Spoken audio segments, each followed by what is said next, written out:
Think of the greatest story ever told. Was it your favorite novel? Lord of the Rings, perhaps. Maybe you like your pointy-eared folk to be on the shorter end. Plasma? Mithril? Phoenix feathers? Regardless, chances are you didn't think of a video game, and why should you? Novels and other forms of written storytelling have been around for millennia. Countless generations have spent lifetimes growing the craft. Theater and speeches, which have become the building blocks of video, have also been built up over countless years. Music? The same. Video games? Less than a century. It would almost be a shame for some barely born rookie storytelling medium, which isn't even really publicly acknowledged, to be able to compete with crafts built up by thousands of years of sacrifice. Still, games don't exclusively hold the right to being new. Television has only been around for a couple centuries. Aren't the same building blocks for its use inside of video games? Yes, they are, but they shouldn't be. Not if you're trying to extract the full potential of what video games are capable of becoming. In fact, it's because of the misuse of these building blocks that no one notices just what video games really are. A storytelling revolution.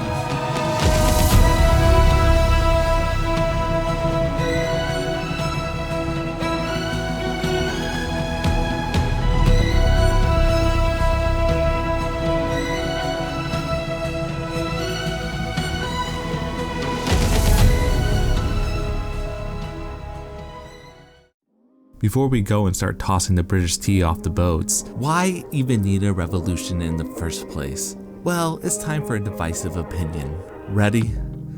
Waldo would make a horrible salesman. At the end of the day, you want attention for whatever you're trying to create. In other words, you can't blend in. Everyone is pirating anime and TV shows by the season. You think your story stands a chance? And Fortnite is free. You think your solo efforts to make the next great esport is going to surpass guff? The problem is there is so much story and gameplay out there that yours just won't ever be seen. Unless it stands out. A window of opportunity is here, because video games as a storytelling medium is new and undeveloped. To be the pioneer of this can make you the next Shakespeare or Spielberg of video games, all because of one misunderstood concept, one thing not being used correctly, one leverage point. Gameplay is story. To really understand this, let's bring out everyone's favorite toilet unclogger. It's me, Mario! Mario doesn't seem like a very story-driven game, yet the gameplay itself has a lot of parallels to other stories, because the story is just an account of something overcoming obstacles standing between that something and a goal. Lord of the Rings, for instance, Frodo has the goal of destroying the One Ring. Temptations, ring race, a pesky little war are all blocking his way. Frodo's story arc is basically him overcoming those things on the way to Mount Doom. When you skin away all the exposition, mainstream fascination, and the elves, the bones of the story is just a character overcoming stuff that's getting in the way of what he wants to do. Game design, similarly, is just giving a player abilities to overcome obstacles blocking the goal. Mario is just a plumber who wants to save Princess Peach.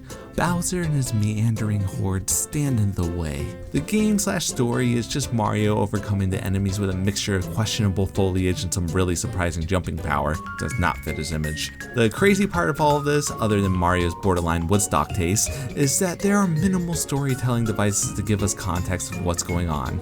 In other words, where written words or acting might have been required to tell the story 80 years ago, we can experience it in the form of gameplay. And crazy of all is, unlike all of those other storytelling mediums where we are mere spectators of story, our decisions really matter in Mario. You determine whether Princess Peach gets to go home with her plumber and shining overalls or earns her namesake during Bowser's snack time. It's a great video game.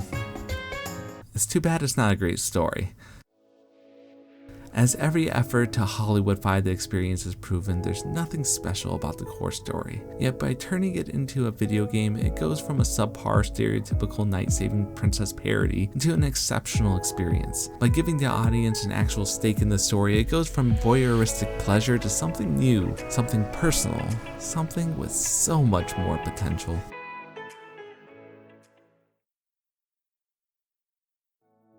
Final Fantasy VII is a peculiar case. It's widely considered a true masterpiece, yet when Square Enix decided to remake it, they gutted the gameplay and replaced it with something completely different. Now, this is going to sound like I'm trash talking the original Final Fantasy VII, so a quick disclaimer. I love Final Fantasy VII. Love it. I was gifted Final Fantasy VII at a time in my life when going to school was something I did so my peers could affirm how worthless of a human I am. It wasn't just my escape, it was my sanctuary. I wasn't just enamored by the steampunk world, it was a sword so giant that they definitely had to be compensating for something. The Super Saiyan hair, the talking cat dog, and plot twists that make a surprise paternity test look like child's play.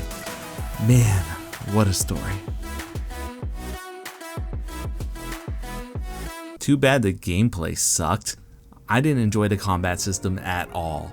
I attempted to skip every battle just so I could experience the story faster. I ended up at level 40 when I got to the last boss. My party was a field of pansies. One winged angel played in the background and I got schooled by some grandma-haired goth punk with mama issues until I gave up and googled the ending. Final Fantasy VII is similar to this couple I was friends with. Now, friends is a loose term in this case. The guy, we all loved him. He was our boy. The girl, everybody hated her. The original Final Fantasy VII was similar. The storyline was my boy, my solace, my family. The gameplay was universally hated enough where they did a complete redesign for the remake. And it's peculiar that they redesigned the gameplay without impacting the story at all. That shows just how separated the gameplay and the story were. Two entities, one package deal. And even if you're a person that loves the combat in the original game, it's still separated. The gameplay still interrupts the story and the story still interrupts the gameplay. They compete. As said before, gameplay is story, so you end up with two stories pushing each other out the spotlight. This isn't about Final Fantasy VII and everybody's subjective feelings about it. This is about how so many games, especially AAA, are stories and gameplay packaged together into one pseudo-entity. And because taste is subjective, the likelihood of someone hating half of your package deal exponentially rises because it's not just one uniform product. Chances are someone is going to like the gameplay more or the story more, and they're going to want to say, hey man, I love when you come around, but leave your girlfriend at home. The worst part is, this squanders the storytelling potential of a harmonious entity where gameplay and the story are one. But is that even possible? Does that even exist? Yes, it does. Undertale.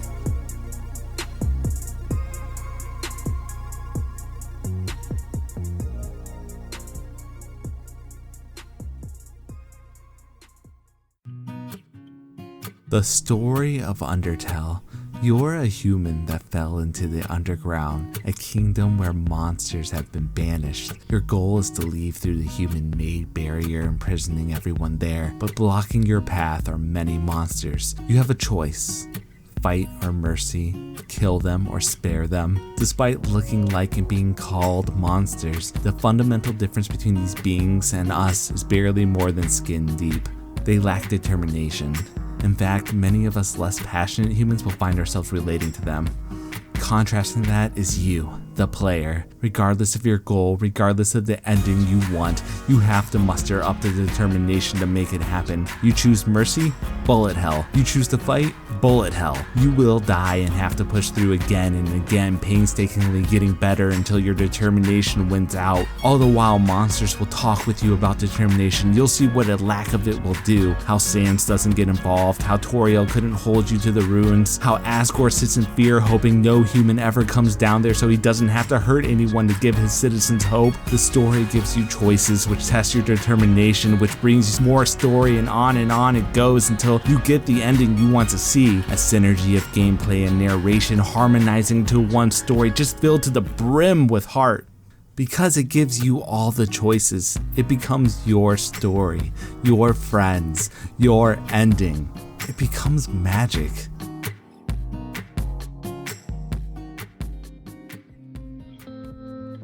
The secret to Undertale's success is synergy. the opposite of the contradicting storytelling in most modern video games. We, as humans, search for this synergy everywhere. From relationships to item builds in League of Legends, we actually view things that disrupt us as bad, even dysfunctional. In a weird way, you can simplify life into a journey of finding things you combine well with. Even when the search goes within, we look for a synergy of our beliefs, thoughts, and body. So it's not surprising that our creations are synergy too. A work of fiction often holds its roots in any combination of perspective, philosophy, religion, psychology, sociology, hopes, dreams, and writing. It's so difficult to handle writing a novel. How much worse is it when you add art, music, sound design, gameplay? How easy is it to create contradictions?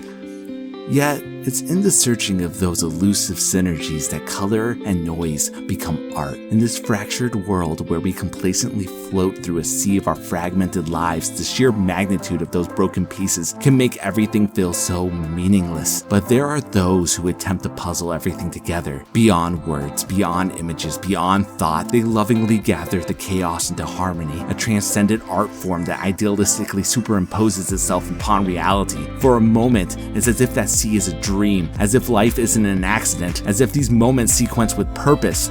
We awaken to a reality so grand that we grasp the paradox of our insignificance while our heart beats out a rhythm of our immeasurable value. We create something more real than life. We create story.